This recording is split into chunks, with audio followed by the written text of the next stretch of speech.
Oh, that's real good.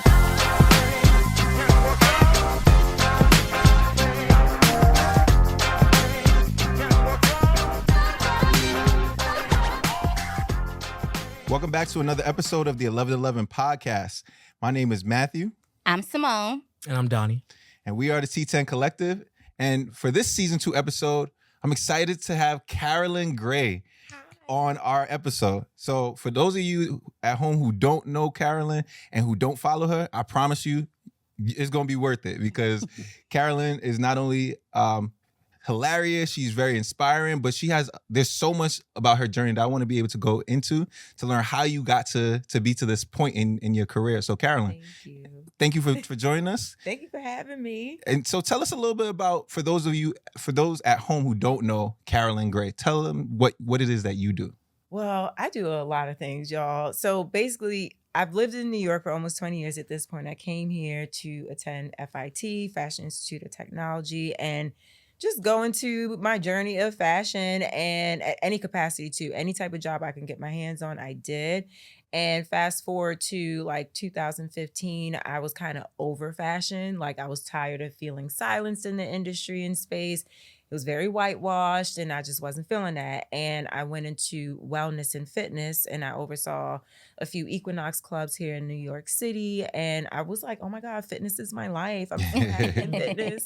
And I started actually a CBD brand in 2019 called Noir Bud. Okay. And in the midst of the pandemic, it was thriving, all the things. And one day I came across makeup artist Bobbi Brown. I had been following her career for many years amongst other famous makeup artists because, you know, being in fashion, I was just always in tune with that type of stuff. And I was like, what's Bobbi Brown been up to? And she started her own brand called Jones Road Beauty. Okay. And I bought some of the product. And one day I was just like, hey, y'all, to my 300 friends on Instagram. I was like, y'all should really try this. It's so good. It's clean beauty. And the brand reached out to me. And this, I think, was 2020 or 2021.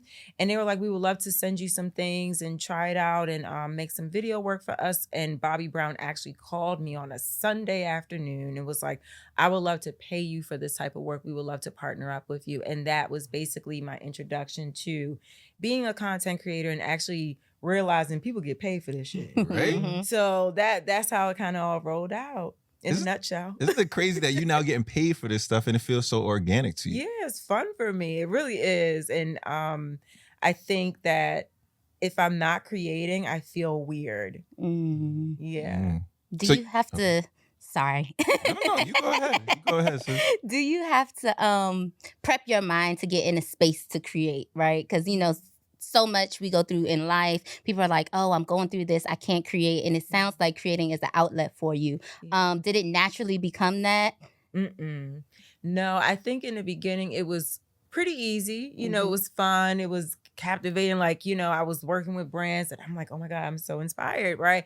And then it came to a point where I think after the first year of me doing it consistently, I was going into spaces and realizing like, I'm still a small fry, you know, I'm still new to this. And I think I started to second guess myself a little bit. And I think that kind of slowed down my production from time to time, or I would get in my head so much about it. And then I would have to create a system for myself to write down the things, plan out my outlines and my script essentially, because I do YouTube, TikTok, and Instagram. I do all those things. And I had to really plan out my stuff and then become consistent again. And now it feels more like easy flowing, like it used to. But I did have a hiccup because I was just in my head. I was really doubting everything I was doing. Yeah. Was being an entrepreneur always what you had envisioned for yourself? No, but I always knew that I was not really good at working for other people like that. I know what that be. Yeah, I'll be like, I don't know. There's something going on here. I don't know. Was it something specific that happened? Well, I would always, here's the thing. I always had jobs. I always got the jobs that I wanted. And after like a year and some change, I would get like an itch or I would feel like there's something here that I need to change, or they're not really open to this mindset, or they're not trying to bring up people, everything's stagnant. And I would always leave and they would always have an issue with me leaving. Like, you know, don't you want to stay? I'm like, no, y'all are dry over here. Like y'all not getting it together. Right. So I always had in my gut that I should do things on my own, but I didn't really know how until I actually met my boyfriend, and he kind of helped. He was a catalyst for me to really dive into it scared. Yeah. And then so that self-awareness is huge, because I think similarly, I think we might have all experiences where it's like there's something with every opportunity, it's not always that.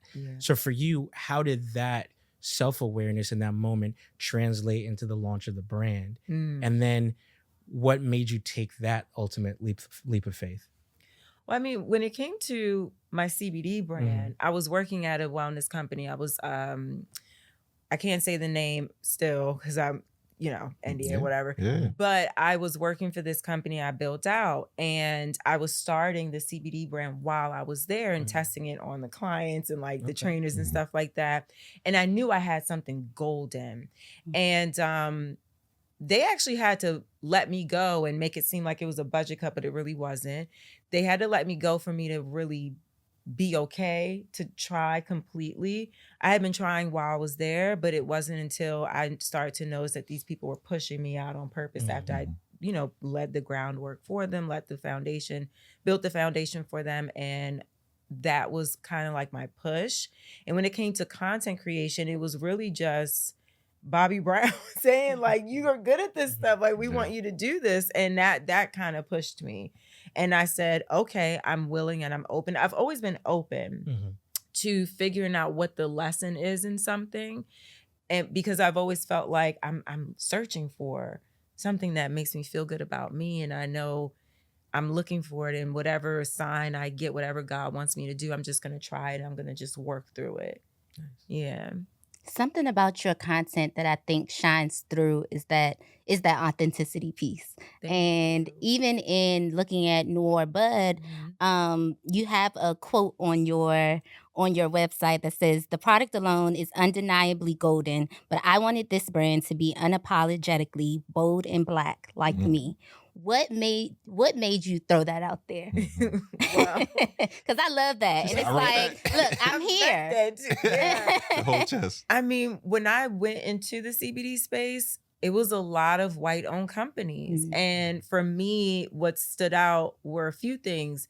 The fact that Black and brown people systematically, like, we are always in trouble for marijuana and other things, and really, the other thing that stood out was marijuana is of the earth, and Black and brown people have cultivated it for many centuries, using it for different things, not just for medicinal purposes, but also just lifestyle.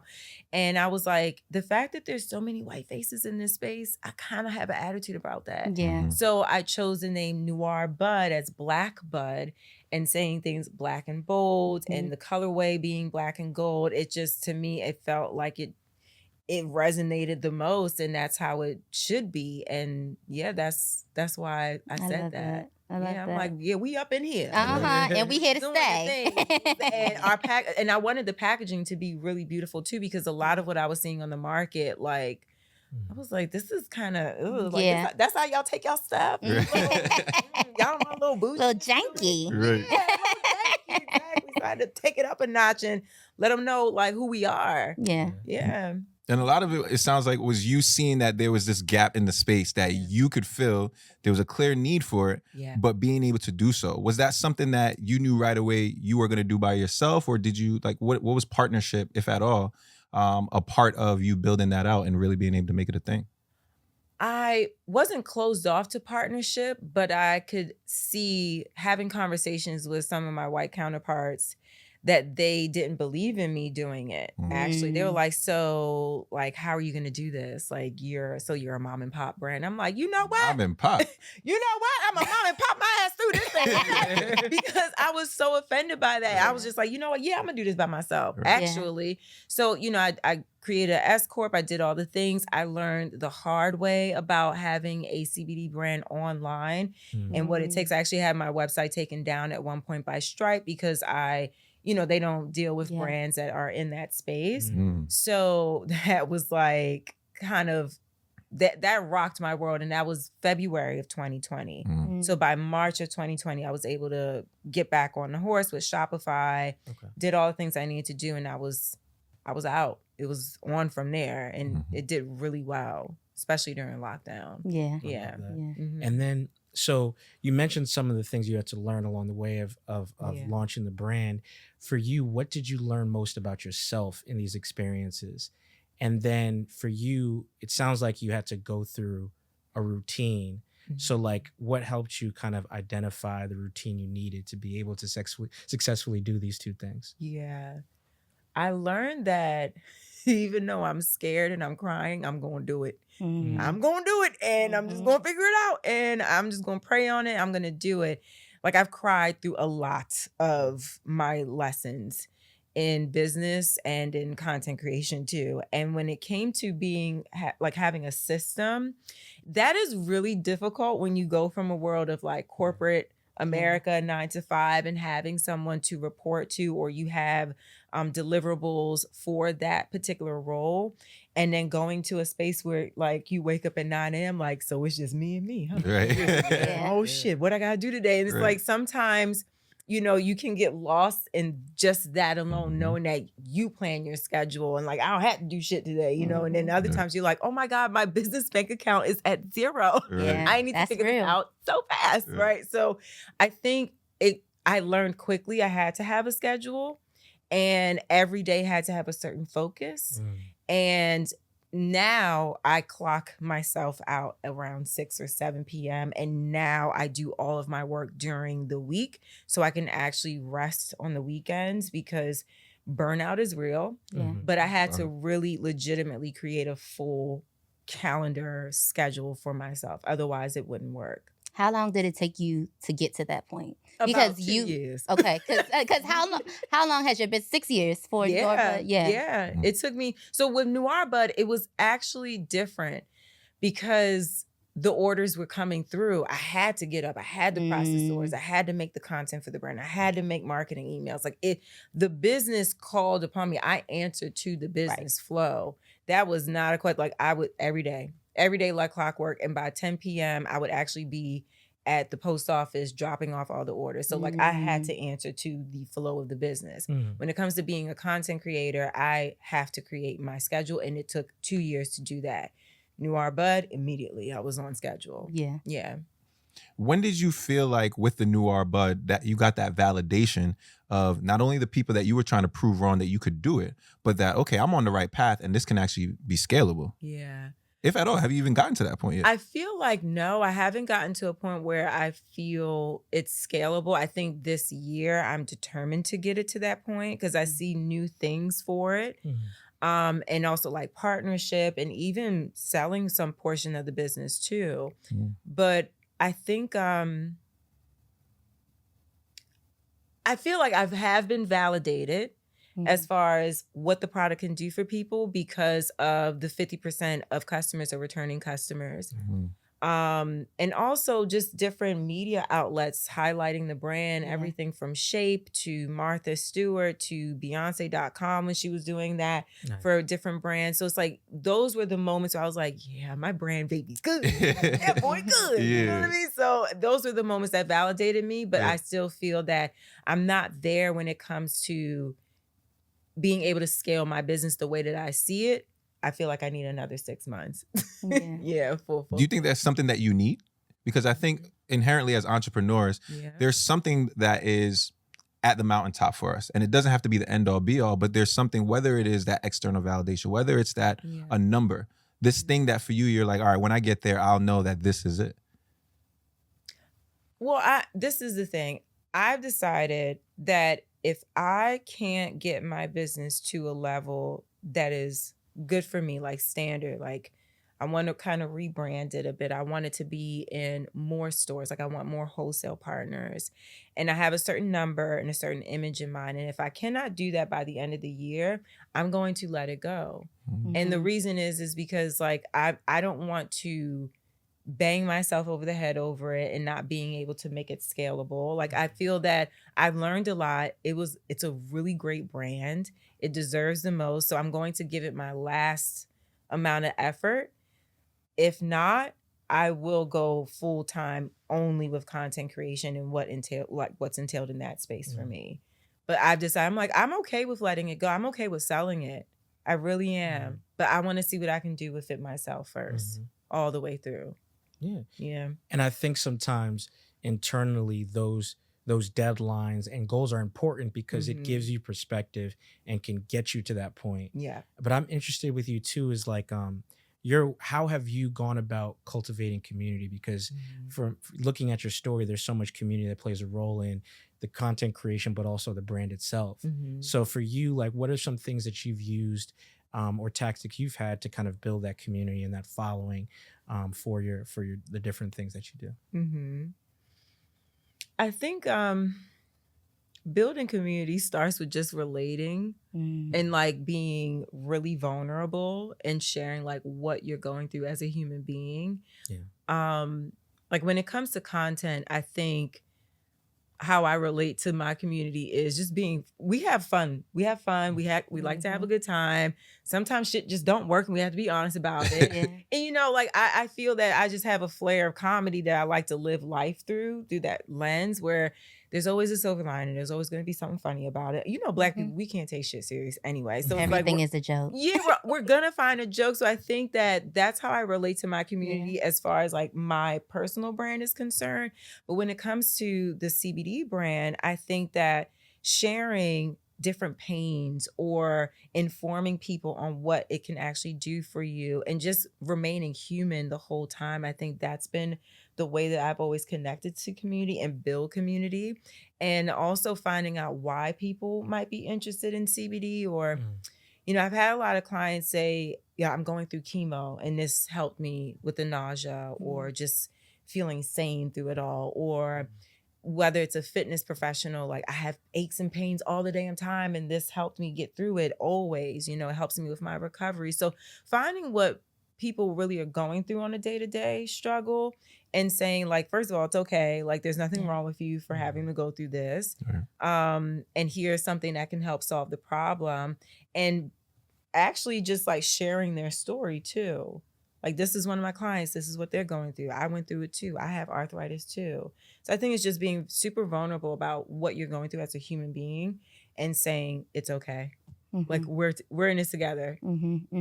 I think the human aspect is so important, especially when it comes down to like content creation and having influence. How are you able to continue that authenticity throughout all the things that you hear, in the influencing world? They're mean girls. They're, working with brands is not always what it's cracked up to be. You even hear some content creators now talking about going back to their 9-to-5, right? And that whole thing. So what's sort of your opinion on that?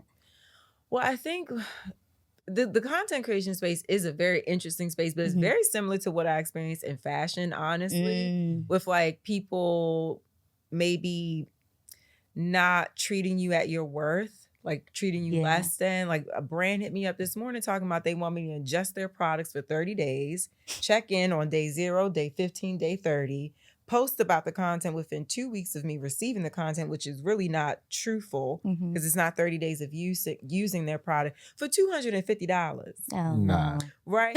So things like that, there's a balance. Like there's moments where I'm like, actually, do you know that this is not $250 worth of work, and reminding the brand and saying, listen, when y'all can come up on that budget, then we could talk about it. Right? Or speaking with brands and saying, actually, your brand is not really aligned with my lifestyle. This product isn't something I actually would want to try, but maybe you can talk to this person. They're aligned, right? So referring.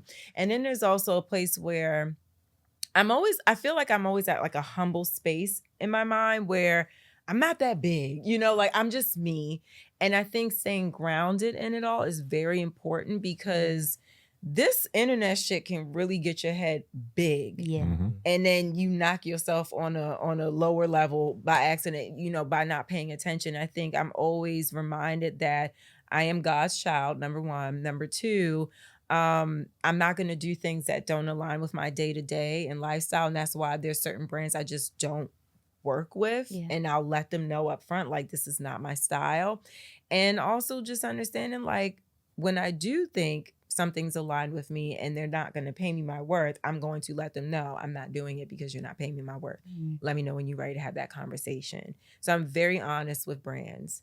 Yeah. Very And some honest. people are just not as confident to speak up, or they're in their beginning phases where they're saying yes to everything, right? Yeah, that's true. That's true. So when did you get to that point? Well, were you ever in a point where you were just taking brand deals because you were infatuated with, I'm stepping into this new space, brands are reaching out to me? And if so, when did you get to a point where it's like you are now, I'm not just doing any and everything? I think, well, it's a little different because, they like to gift people things. So I think I was always open to gifting.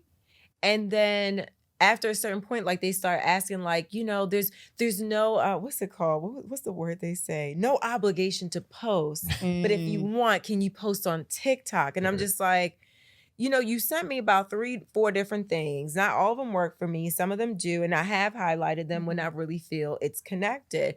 But when they start asking for different things or saying to submit analytics for a post that you share just because you wanted to, because you enjoy the product, that's when I feel like you're exploiting me. And that's when I'm like, actually, no, can we talk about actual partnership now? Right. Yeah. We've been dating a little bit back and forth now. Right. Yeah. You've been giving me nice roses and stuff, but like, let's talk about what we're really doing here. Yep. But I don't think I've actually ever taken a brand deal just for the hell of it. I've only accepted gifting, and I've taken it serious. Like, I'm not obligated to post. Like, if I don't like it, I'm Right. gonna tell. Right, Like, right. I'm not gonna say anything, right?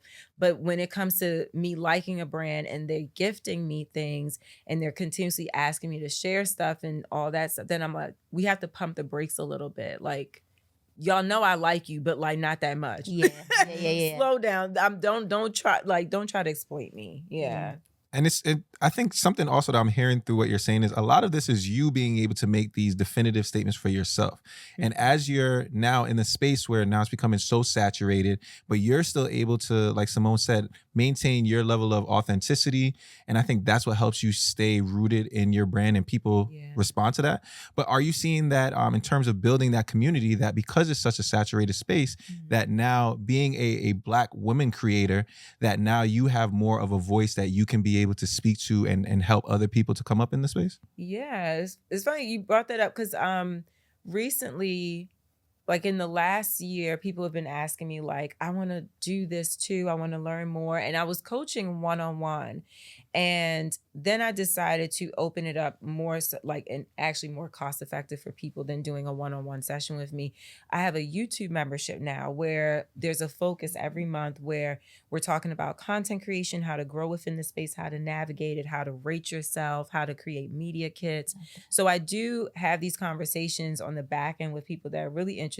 And, I find that I get a lot of fulfillment when I see them take the practices into play and like they're growing. So, and that's important for a lot of creators to understand too. It's like, we can do the content for the brands. We can have all the deals we want. We can do YouTube and get paid by AdSense. But I also think it's important to create another stream of income in some way, whether it's a product-based company or service-based company. So for me, it's like, I do coaching, yes, because it's fulfilling, but also I know that content creation or the brands may not always be there either. So it's, it's a 2-for-1 for me. It's a win-win. Yeah. And even before we started this conversation, we were talking offline about your brand. Yeah. And I think a part of that, I think as your brand grows, regardless of if the sponsorships are there or these companies come there, the fact that you're cultivating your own community around CAROLYN GRAY, I think that with time is naturally going to create something that is even bigger than you could have even envisioned. Yeah, no, I kind of saw that at the very beginning when people would tell me, your content kept me from staying out of trouble, or your content helped me become more brave in trying certain fashion things. And, when I started to hear people say the impact was much bigger than just surface level fashion content or just a giggle here and there, I was like, okay, you know what, God, you talking loud and clear. Let me go through this journey and do what you're trying to tell me to do. You want me to help people. And I think it wasn't always easy to be a boisterous person in any of these conversations that I had with brands, let alone the last few companies that I worked for. But I think that I really want to help people cultivate their voice and not be afraid to negotiate pay or negotiate deals or anything. Even family relationships. I think that I want to give people empowerment to create boundaries, to know themselves better. And it's a deeper dive. Like the first 2 episodes for the YouTube membership is what mindset to have and how to tell your story, how to understand what your actual niche is. And it's a lot more shadow work than people think it is. And I think that's another way that I stay grounded in all of it. Yeah. All this too is because I've learn how to do shadow work and to stay grounded with myself. You always have to go back to that so your head don't get too big. You fall over. That's a fact. And with all these false metrics out there, letting the fact that you got, X amount of followers or X amount of, to make you believe that, there's something maybe you're not actually. It's like a sense of false validation. It really is false. But the goal is still at the end of the day to scale. You still want to be able to get bigger. So for you now, as we're now firmly in 2024 and your brand is evolving, where do you, if all things went well, where do you see yourself that you're like, yeah, that's Carolyn Gray? I mean, I would really love to be on TV. I do want to do TV. I do want to do hosting. Yeah. I also want to, I want to continue to coach people.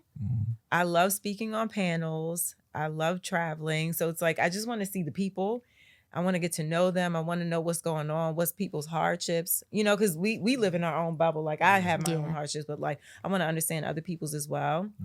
But yeah, I want to do a lot more community-based things. But yeah, I want to be a speaker. I want to be a motivational speaker. I want to be on TV. I want to do the hosting. And I wouldn't mind doing a little acting. I'm not going to lie to you. I can see that. Yeah, I've studied acting. I studied comedy. So I do want to see what that could take me. Okay. So I feel like a lot of different things, y'all. I'm not going to limit myself to any of it. I love that. Yeah. That's a message in itself. Yeah. Yeah, for and sure. whatever God wants to. That's the other thing. Because I didn't think I would be doing this 3 years ago. So let's see what else he has in store.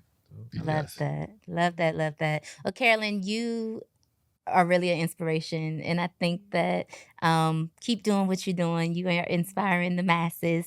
To wrap it up, we always like to do our culture questions. Okay. And so this is a question that you can get. It can be anything. Okay. So let's see what Just you be get. prepared. All right. Just be prepared. I feel like we scaring people with that description. I gotta get it that way. Listen. Like, what you eat for breakfast? Right? Like, I don't even eat breakfast like that. Oh my God. Okay. Who would you give flowers to in your industry? Oh my God. There's so many. Okay. Oh. Top two.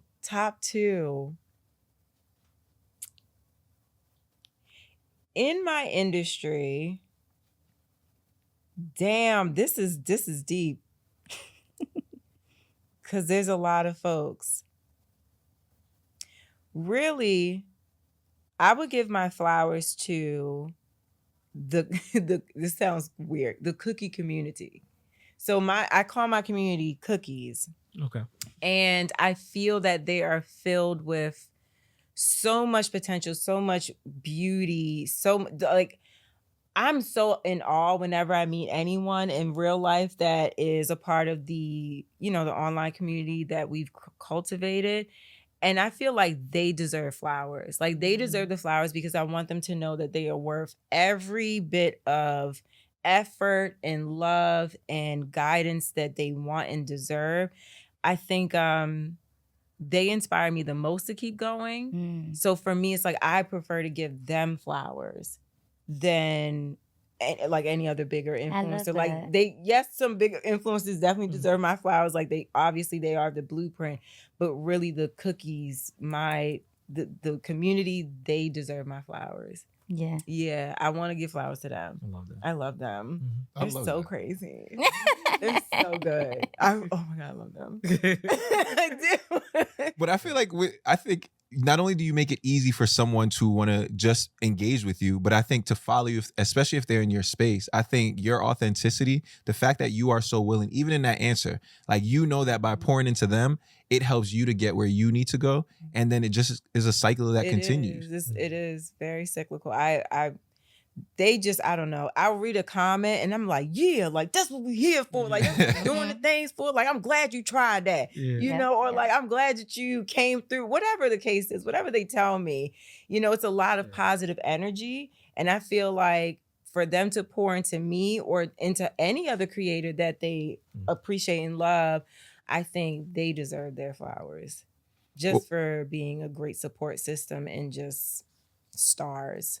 100%. And this is a journey. I mean, this podcast is literally about the journey of evolving as people, but as business people, where you just said you didn't even see this for yourself 3 years ago. So as you continue to evolve, they're going to evolve. And then, you know, that beautiful thing that it ends up being, you can now look back and say, man, like, all of the little efforts that I put into those people, we were able to create this thing. Yeah. It's amazing. Thank you so much, Carolyn. Like, thank you for having me, guys. Yeah, so if there's one thing that you want to leave the folks at home who are listening or watching, like, what is that thing that you want them to know?